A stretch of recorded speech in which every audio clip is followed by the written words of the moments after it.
आज हम बात करने वाले हैं संसद में चल रहे एक ऐसे सियासी घमासान की जिस पर देश भर की नजरें टिकी हुई है। मुद्दा है एफसीआरए यानी फॉरेन कंट्रीब्यूशन रेगुलेशन एक्ट का। इस बिल को लेकर विपक्ष के अंदर ही गजब का कंफ्यूजन और मतभेद चल रहा है। कोई इसे पूरी तरह से रद्द करने की मांग कर रहा है तो कोई इसे जेपीसी यानी ज्वाइंट पार्लियामेंट्री कमेटी के पास भेजने की बात कर रहा है। साथ ही कई लोगों ने इस बिल को अल्पसंख्यक विरोधी भी बताया है। तो चलिए आज के इस वीडियो में बिल्कुल आसान भाषा में समझेंगे कि आखिर इस बिल पर इतना घमासान क्यों मचा हुआ है और विपक्ष में क्यों अलग अलग सुर सुनाई दे रहे हैं। दोस्तों, सबसे पहले बात करते हैं विपक्षी दलों के स्टैंड पर। इस मामले में कांग्रेस पार्टी का रुख सबसे ज्यादा सख्त और क्लियर नजर आता है। कांग्रेस का साफ साफ कहना है कि इस बिल में संशोधन करने की जरूरत ही नहीं है, बल्कि सरकार सीधे सीधे इस बिल को पूरी तरह से वापस ले।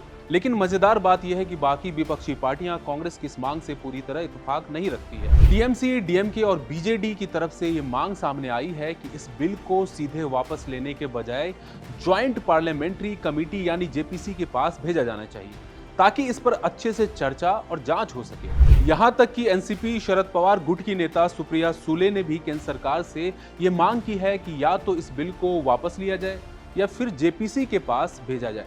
उनका यह भी कहना था कि हर विदेशी फंडिंग को हमेशा शक की नजर से नहीं देखा जाना चाहिए।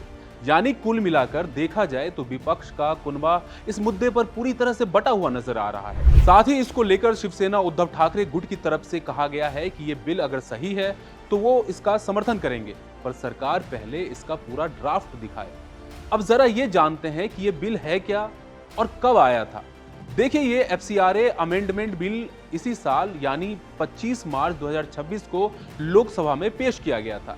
लेकिन जैसे ये बिल आया, अलग अलग पक्षों और संस्थाओं की तरफ से इस पर जोरदार आपत्तियां दर्ज कराई जाने लगी। इन प्रोटेस्ट और आपत्तियों के चलते सरकार को इसे आगे बढ़ाने पर रोक लगानी पड़ी।